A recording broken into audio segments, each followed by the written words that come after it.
Hello everyone and welcome back to my channel. Today we have a chilling tale that will send shivers down your spine. Get comfortable and brace yourselves for a spine-tingling story that will keep you on the edge of your seat. Don't forget to like, share, and subscribe to join me on this journey of suspense and horror. Without further ado, let's dive into the eerie world of the New Year's Eve nightmare. It was only 9:45 p.m. and the local kids were already setting off cherry bombs. Lydia expected such, but even so, it startled her to the point of spilling the tea she held in her hand. The hot liquid burned the inside of her thigh, and she cursed under breath. It was New Year's Eve, and Lydia was spending it the way she always had, alone, curled up with a good book and a hot beverage. The holiday was just another day for her, and although she did make it a tradition to at least stay up until midnight, she felt no need to spend it with friends or family. She liked the solitude and often felt awkward around other people. Getting up to wash the tea from her leg, she passed the once vibrant Christmas tree, whose lights were no longer twinkling. The last time the lights were on was Christmas Day.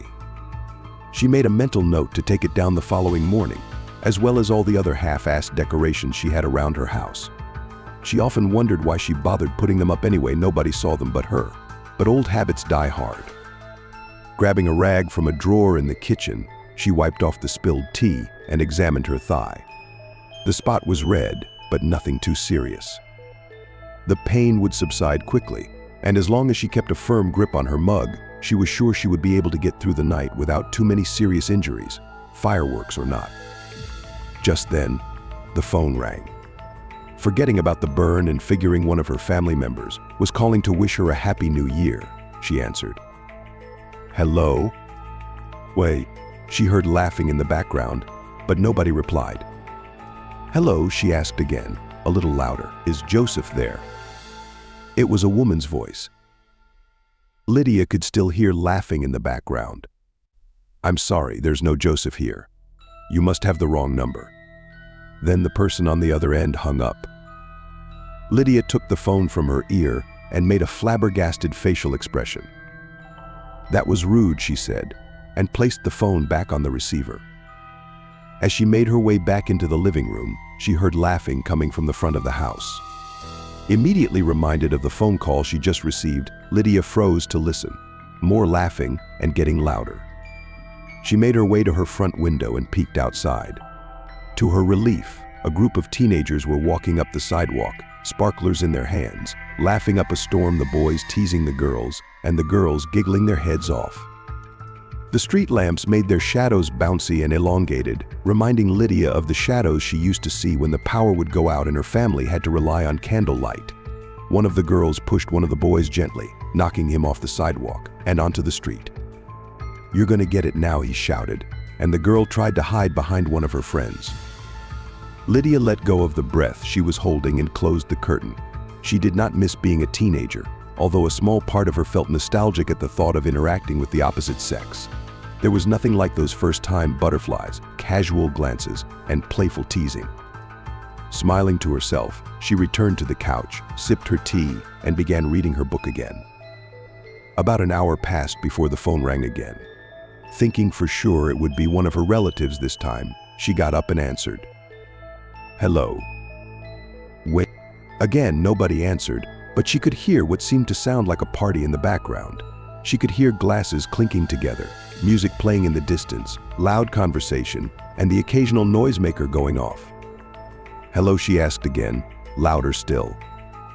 Then she heard what sounded to be someone shuffling the phone about, and then nothing. The dial tone was the only thing she could hear now, so she hung up again. What the hell, she asked to herself. Aside from the first phone call she received, Lydia figured someone had accidentally butt-dialed her. Letting it go, she returned to the couch. As midnight approached, Lydia grew increasingly tired, but was determined to stay awake. As she read sentence after sentence, her eyelids felt like they were filling with sand, and she would catch herself closing them for a few seconds. She looked at the clock. It was 11:45. 15 more minutes, then I can finally turn in, she said, closing her book and searching for the television remote. Lydia figured the TV would be the perfect distraction as she waited for midnight. Then, the phone rang again. Lydia contemplated answering it. It wasn't usual for her to get any calls, period, let alone 3 in a few hours, wrong numbers or not. Curiosity got the best of her, however, and she walked over to the receiver. "Hello," she asked, in an irritated voice. "HONKKKKKKKKKKK." A loud noisemaker blasted in Lydia's ear. She moved the phone away from her head as quickly as she would have if she touched a hot stove. A man's voice appeared, and he spoke no louder than an angry whisper. "Happy New Year, Joseph. You never thought I'd do it, but I will." The man laughed and breathed in deeply. "Do you like when things burn, Joseph? They'll try to stop me, but I'll do it. It will be beautiful." Lydia's brow furrowed. Not knowing how to respond, she said, "Who is this? There is no Joseph here." The man on the other end kept his tone to a whisper and said only one more thing before hanging up. "You'll burn too." A woman laughed in the background, and then silence. Lydia slammed the phone down into the receiver. A chill ran up her spine and she looked at the clock. It was almost midnight, but she couldn't focus on New Year's when she was shaken to the core. Without really knowing what to do next, Lydia decided to check all the doors to make sure they were locked and all the blinds to make sure they were closed. Her anxiety rose every time a new firecracker went off in the distance, and she kept having to tell herself that it was nothing but kids horsing around and enjoying the holiday. When 11:59 rolled around, Lydia crept back onto the couch and huddled underneath a blanket. She braced herself for the impending firecrackers, and when the clock struck 12, she closed her eyes. Several firecrackers and fireworks erupted in the distance, sounding like a mixture of gunfire and explosions. She jumped at every one, holding her breath between every pop and snap, closing her eyes and counting the minutes when it would all be over. The main hoopla subsided around 12:30. Although she was still shaken up from the prank phone call, if that's what it even was, she decided she would turn off her ringer and go to sleep. Her heart had had enough action for the night, and all she wanted to do was close her eyes and drift off into a land of nothingness for a few hours. As her hand went for the ringer off button on her phone, it rang once again. Hesitant to pick it up, yet too curious to leave it ringing, she answered the phone for a 4th time. "Yes," she asked with a whisper. It was the same man as before, whispering violently. "Are you ready, Joseph? I can feel the heat already. It's moving through my veins and warming the soul that will soon be damned. Oh, Joseph, the time is now." Then what sounded like a loud air horn went off into the phone, and Lydia dropped it to the ground. She could still hear it going off when she picked it up again and slammed it into the receiver. Turning off the ringer, she ran into the back bedroom, shut the door, and jumped onto her bed. She could still hear firecrackers in the distance, but eventually her heart slowed and she was able to lie down. She wasn't able to fall asleep until around 2 a.m., but she did eventually drift off into that land of nothingness. "I'm here, Joseph. It's happening." Lydia's eyes fluttered open to the sound of a man talking and the smell of smoke. Startled awake, she found she was lying on her bathroom floor with the door closed. She was unable to process how she got there because panic took over her body. "It's going to be so beautiful, and you won't be able to stop me." A woman giggled, and then Lydia heard what sounded like scratching on the door. She suddenly felt like she was being pressed to death, unable to get up or do anything, because the fear she felt was so strong. After a few seconds, she recognized the voices as the ones she heard on the phone earlier. Lydia heard a loud bang as if something large had been dropped outside the door, and she jumped, tears beginning to stream down her face. Too scared to do anything, she put her hand to her mouth and waited to see if anything else would happen, all the while, the smell of smoke getting stronger. Lydia felt her stomach drop, more scratching up and down her door, and then the man whispering again. "It's gonna burn. It's gonna burn." Whoever was on the other side of the door suddenly ran out of the room, so Lydia jumped up and tried the door. Jammed. Something was blocking it from the outside, just as she expected. Lydia pressed her ear against the door and listened. From the distance, she heard the man and woman laughing. "It's getting hot." "The flames are spreading," the man screamed. Putting 2 and 2 together, Lydia figured the people in her home were going to burn the house down, with her in it. Looking up at the only other way out, her heart sank. There was no way she would be able to fit through the tiny bathroom window.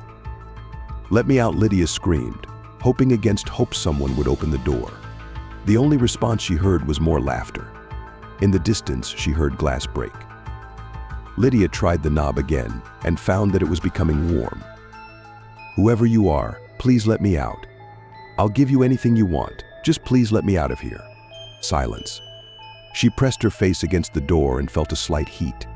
She turned and faced the mirror, almost not recognizing herself because the terror in her face made her look completely different. "I'm going to die," she thought. What a great way to start off the new year. Lydia leaped to her feet and grabbed the toilet tank lid.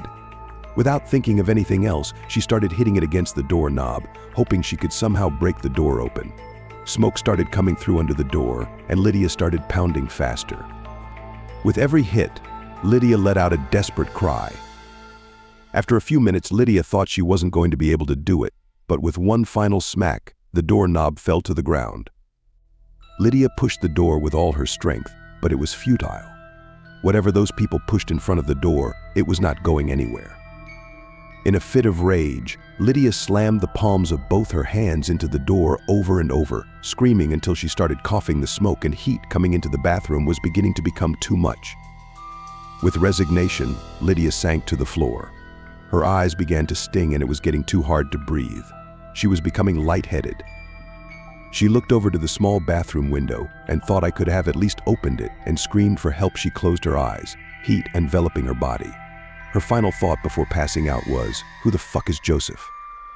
I hope he had a better New Year's Eve than I did." It took 8 minutes for the fire department to respond, but by then it was too late.